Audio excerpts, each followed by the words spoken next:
नमस्ते। आज हम चल रहे हैं एक सफर पर, राजस्थान की अरावली पहाड़ियों के बीचों बीच, जहां एक ऐसा खजाना छिपा है जिसे दुनिया रणकपुर जैन मंदिर के नाम से जानती है। ये बस कोई कही सुनी बात नहीं है। रणकपुर सच में सिर्फ एक मंदिर नहीं है, बल्कि एक ऐसा अनुभव है जहाँ कला, आस्था और शांति सब एक साथ मिल जाते हैं। तो चलिए इस दिव्य सफर की शुरुआत करते हैं। जरा सोचिए, चारों तरफ हरी भरी पहाड़ियां हैं और उसके बीच में खड़ा है एक जादुई सफेद महल। पहली नजर में रणकपुर मंदिर बिल्कुल ऐसा ही नजर आता है। ये सिर्फ पत्थर की एक इमारत नहीं है, नहीं, ये तो आस्था और कला का वो संगम है जो इसे इतना खास, इतना अद्वितीय बनाता है। तो सवाल ये उठता है कि आखिर ये अद्भुत रचना बनी कैसे? चलिए, इस सवाल का जवाब ढूंढने के लिए हमें वक्त में थोड़ा पीछे जाना होगा, लगभग 600 साल पीछे, 15वीं शताब्दी में।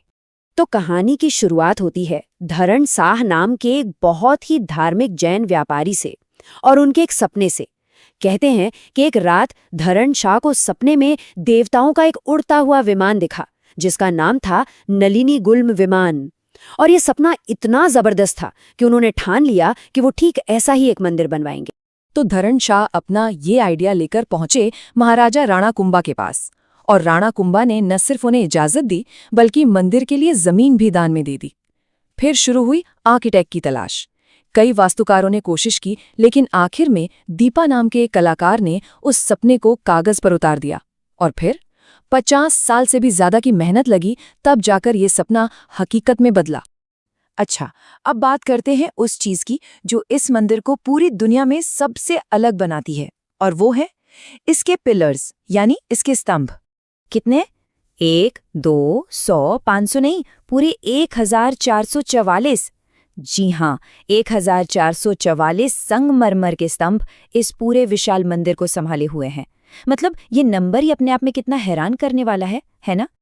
लेकिन असली चमत्कार, असली रहस्य तो इनकी गिनती में है ही नहीं, वो तो इनकी बनावट में छिपा है।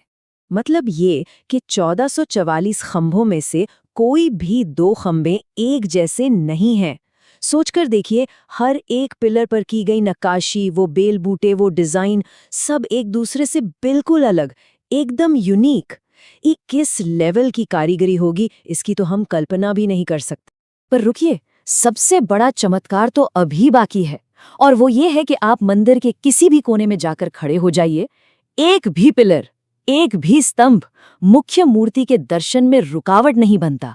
ये आर्किटेक्चर का ऐसा कमाल है, ऐसा जीनियस डिजाइन है कि आज भी बड़े बड़े एक्सपर्ट्स हैरान रह जाते हैं। तो इन खंभों के जादू से आगे बढ़ते हैं और देखते हैं कि ये मंदिर कला का खजाना कैसे है। यहाँ का तो हर कोना, हर पत्थर एक कहानी कहता है। यहाँ की कारीगरी की बारीकी देखकर तो बस होश उड़ जाते हैं। जब आप छतों को देखेंगे ना, तो लगेगा जैसे किसी ने संगमरमर पर नहीं, बल्कि मखमल पर नक्काशी कर दी हो। और हाँ, पार्श्वनाथ की वो मूर्ति, जहाँ एक ही पत्थर पर 1000 सांपों के फन बनाए गए हैं, ये तो मूर्ति कला का एक अजूबा है। और एक मजेदार बात यह है कि कहते हैं कोई आज तक उस सांप की पूंछ का आखिरी सिरा नहीं ढूंढ पाया। तो रणकपुर सिर्फ अपनी कला और आर्किटेक्चर के बारे में नहीं है, ये उस रूहानी शांति के बारे में भी है जो यहाँ आकर महसूस होती है। जरा महसूस कीजिए, जब दोपहर की धूप इन सफेद खंभों से छनकर अंदर आती है ना, तो पूरे मंदिर का रंग बदल जाता है, कभी सुनहरा तो कभी हल्का गुलाबी। और उस पर मंदिर के अंदर का सन्नाटा और दीवारों से टकराती ठंडी हवा सच में एक अलग ही दुनिया में ले जाती है। वैसे इस मंदिर का एक और नाम है चतुर्मुख मंदिर। चतुर्मुख यानी 4 मुख वाला। ऐसा इसलिए क्योंकि जो मुख्य मूर्ति है भगवान आदिनाथ की, उसके 4 चेहरे हैं जो चारों दिशाओं में देख रहे हैं, और इसका मतलब बहुत गहरा है। ये प्रतीक है कि सच और ईश्वर हर जगह, हर दिशा में मौजूद हैं।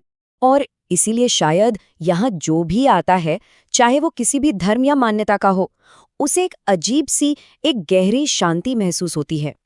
ये सच में एक ऐसी जगह है जिसे सिर्फ आंखों से नहीं, बल्कि दिल से महसूस किया जाता है।